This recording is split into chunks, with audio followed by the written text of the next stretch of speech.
साथियों नमस्कार, मैं हूं आपका दोस्त कालू माली। साथियों, मोबाइल की स्क्रीन पर जो आप तस्वीरें देख रहे हो ये बाड़मेर राजकीय अस्पताल के परिसर की तस्वीरें दिखा रहा हूं। साथियों, पिछले लंबे समय से राजस्थान नर्सेज संयुक्त संघ समिति द्वारा राजकीय अस्पताल परिसर में एक धरना चल रहा है।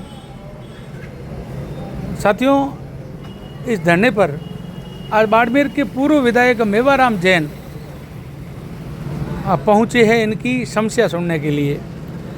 तो आप तस्वीरों में देख रहे हो, वार्तालाप कर रहे हैं नर्सिंग कर्मियों से बाड़मेर के पूर्व विधायक मेवाराम जैन,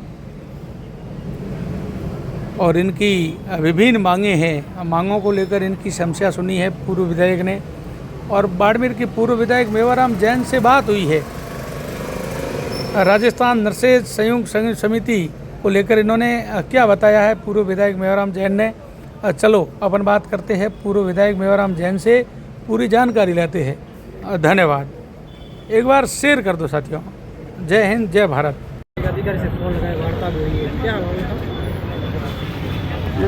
जीएनएम के कर्मचारी है 30 दिन से हड़ताल पे बैठे हैं, जिन्होंने 3-3 साल हॉस्पिटल में अच्छी सेवाएं दी और उनको हटाया गया है।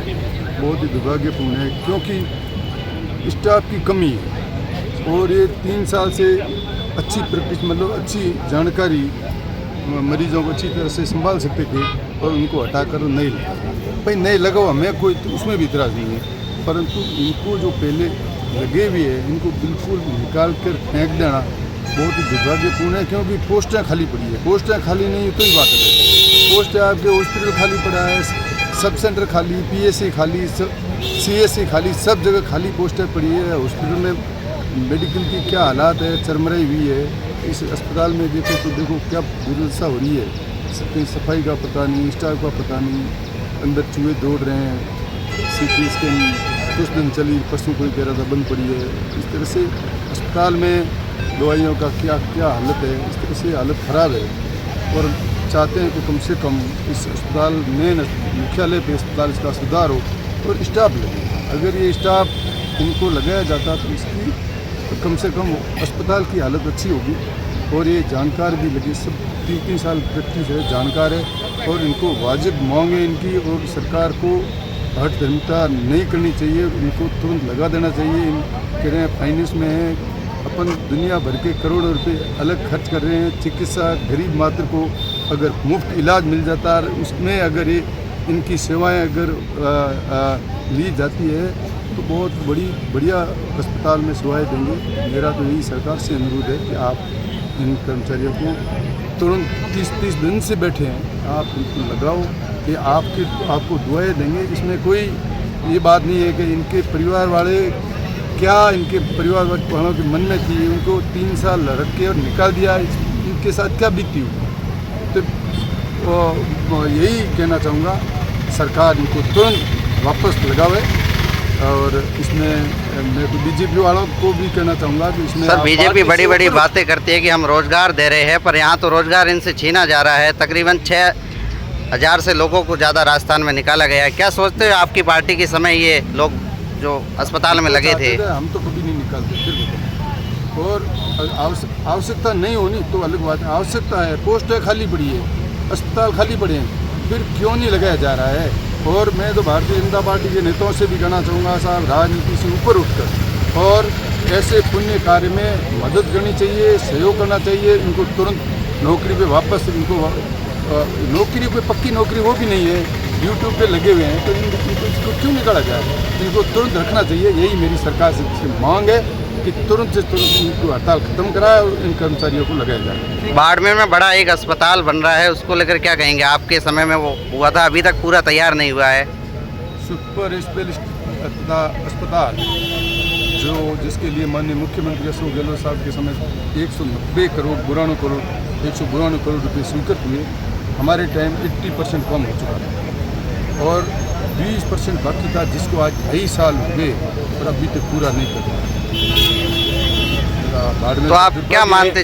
बाड़मेर का दुर्भाग्य है कि इस अस्पताल अगर ये बन जाता तो ये बाड़मेर इस अस्पताल का वर्कलोड आधे से ज़्यादा सारा चेंज हो जाता और लोगों को बहुत अच्छी सुविधाएं मिलती। आज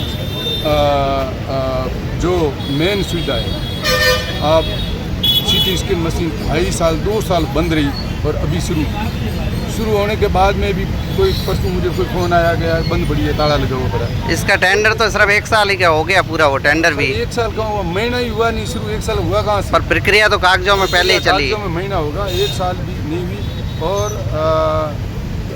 दूसरी, हमारे कार्यकाल में MRI और जो हार्ट पेशेंट के लिए जो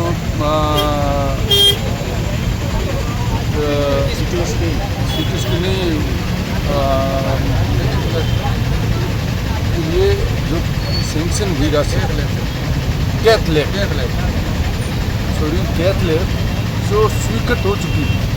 टेंडर हमारे टाइम 2 बार लगे और अंतिम वर्क ऑर्डर देने से पहले आचार संहिता लगी, सेंक्शन हो गए, टेंडर हो गए, स्वीकृति राशि की आ गई थी और उसको भी आज 2.5 साल में नहीं लगे। नहीं तो आज MRI और कैथ लैब होती तो ये सारे अपने रेफर नहीं होते।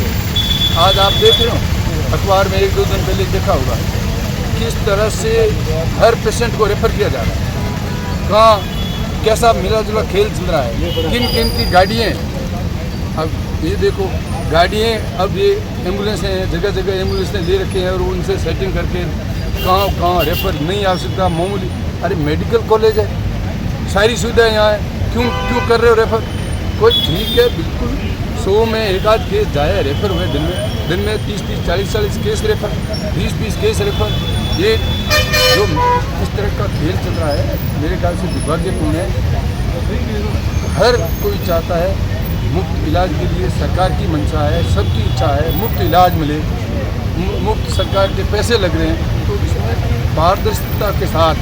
आप क्या मानते हो मेवाराम जी, सरकार की मंशा है, कागजों में है, धरातल पे तो दिख नहीं रही यहाँ बाड़मेर में? मैं यही देख रहा हूँ कि जो धरातल पे होती थी स्थिति पैदा ही नहीं होती। ये सब अखबार आपके सामने भरे पड़े हैं और मैं उस अस्पताल के अंदर जाके भी देखूँ तो हालात क्या है आपके सामने है। सफाई व्यवस्था की क्या हाल है, अंदर देखो तो इस भीषण गर्मी के अंदर। सर आज की अगर बात करें तो एक तरफ जो नर्सिंग कर्मी है वो 29वें दिन से लगातार धरने पर है और इनको हटाकर जो 157 नई ज्वाइनिंग की गई थी तो उसमें से आज की अगर बात करें तो आज 136 जने जो नर्सिंग जो नई ज्वाइनिंग की वो आज ऑन ड्यूटी पर है और पीछे के जो लोग हैं वो आज अवकाश पर चल रहे हैं। और आज हॉस्पिटल की ये हालात है कि वार्ड के अंदर जो नियमित नर्सिंग पहुँचनी चाहिए वो नहीं पहुँच पा रहे हैं और जो उपस्थित 114 जो नर्सिंग नई ज्वाइनिंग की उनके अवकाश तक रद्द कर दी गई कि आप अवकाश नहीं ले सकते। सर इस तरीके के हालात है और एक तरफ जो नर्सिंग कर्मी है वो धरना दे रहे हैं। सर कैसे देखते हैं ये जो हॉस्पिटल प्रशासन है इसकी सर हठधर्मिता है या फिर सरकार जो है वो मरीजों के प्रति? हॉस्पिटल और ये अखबार में आ रहा है तक उनके पास बात तो जाती है, क्यों ये इतने लगाए, अच्छी बात है, हम उसका विरोध नहीं कर रहे, पर इनको हटाया क्यों? अब एक्स्ट्रा पोस्ट देके इनको लगा लेते हैं, कोई तकलीफ नहीं थी, यही काम में लग जाते हैं क्योंकि ये जरूर ये वक्फ है और इन्होंने 3 साल प्रैक्टिस की है, जानकारी है, नए आते वो भी उनका ही स्वागत है और इनको लगाते तो सरकार का अच्छा लगता, मरीजों को राहत मिल जाती। और जिस तरह से आप अस्पताल की हालत है, अंदर जाके घुसो क्या हालत है, मरीजों से पूछो किस तरह आपकी मुफ्त दवाइयों की हालत क्या है, किस तरह डॉक्टर और किस तरह बाड़मेर में मैं फिर बताऊं 3 साल पहले 3.5 साल पहले की आप तुलना कर लो कितने ये जो टेस्टिंग है वगैरह बाड़मेर जो अब ये जगह जगह हर छोटे ढाबे पे ही टेस्टिंग मशीन टेस्ट के ये हो रहे हैं, जगह जगह ये हो रहा है, जगह जगह प्राइवेट अस्पतालों की भरमार हो रही है। आज अभी भी जो केस जो मरा है अपने सामने कैसे ये हालात बनने हैं, उससे पहले क्या स्थिति थी, क्या कोविड के अंदर अपनी कैसी स्थिति थी, किस तरह से बाड़मेर में सब ने मिलकर किस तरह से उसका मुकाबला किया, किस तरह से शानदार चिकित्सा व्यवस्था बाड़मेर की थी। मैं तो यही चाहूँगा कि हम राजनीति से ऊपर उठकर कोई कांग्रेस बीजेपी की बात नहीं करते, इसको कैसे ठीक करें व्यवस्था, ये मैं सरकार से भी कहना चाहता हूँ, अधिकारियों से भी कहना चाहता हूँ। प्रशासक है जो भी अधिकारी है इनका दायित्व बनता है कि यहाँ जो प्रॉब्लम है तो आप ऊपर तक पहुँचाओ और ऊपर चाहे मंत्री जी चाहे सरकार का दायित्व बनता है